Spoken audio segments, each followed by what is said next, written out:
Hi friends, మొత్తం పొద్దైతే ఊకింది. ఇక వడ్ల కాడికి అయితే వచ్చి చూసి ఇక కరివేపాకు చెట్టు అయితే ఉంది ఫ్రెండ్స్. మాకు కరివేపాకు అయితే సూపర్ ఉంటుంది, మస్తు వాసన వస్తుంది ఈ చెట్టుది.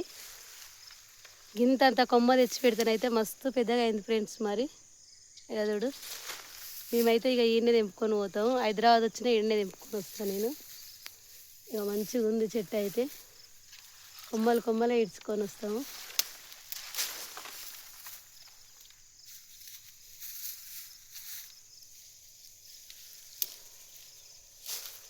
చూసిరా మరి, ఇక చూడు ఎంత ఫ్రెష్గా ఉంది. ఫ్రెష్గా ఉంటుంది, మస్తు వాసన ఉంటుంది.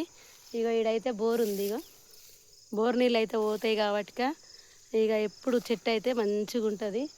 ఇక దాంతోపాటు కరివేపాకు చెట్టుతో పాటు సత్యనారాయణ ఆకు చెట్టు కూడా ఉంది చూడండి ఫ్రెండ్స్. మరి సత్యనారాయణ పూలు ఎంత బాగున్నాయో. ఆ సత్యనారాయణ స్వామికి అయితే ఈ చెట్టనా ఈ పూలైనా కానీ నచ్చుతాయి. ఆ దేవునికి వ్రతాలు చేసినప్పుడు నోముకున్నప్పుడు. ఇక చూడుర్రి, ఇంతంత కొమ్మ తెచ్చి పెట్టిన, నేనే పెట్టిన ఫ్రెండ్స్. మరి ఎంత పెద్దగా అయిందంటే చాలా పెద్దగా అయింది. ఎప్పుడెప్పుడైతే కొన్ని పీకేస్తుంటాము, పీకేస్తూ ఉంటే వస్తుంటుంది ఒకటికొకటి పిల్లలు. చూడు, పూలు అయితే ఎంత బాగున్నాయో, మంచిగా ఉన్నాయి పూలు చూడండి. బావి కాడనైతే అన్నీ ఉంటాయి, వాతావరణం కూడా మంచిగా ఉంటుంది ఫ్రెండ్స్. మరి ఇక టైం అయితే ఎంత అవుతుందంటే 6 అవుతుంది. ఇక ఇంటికైతే పోతున్నా. ఇక చూడు ఫ్రెండ్స్, మరి కరివేపాకు అయితే ఇంక హైదరాబాద్ కూడా తీసుకొని వస్తాను నేను వచ్చేటప్పుడు. ఇక బాయ్. మరి మీకు ఎలా అనిపించిందో కామెంట్ బాక్స్లో కామెంట్ రాయండి మరి.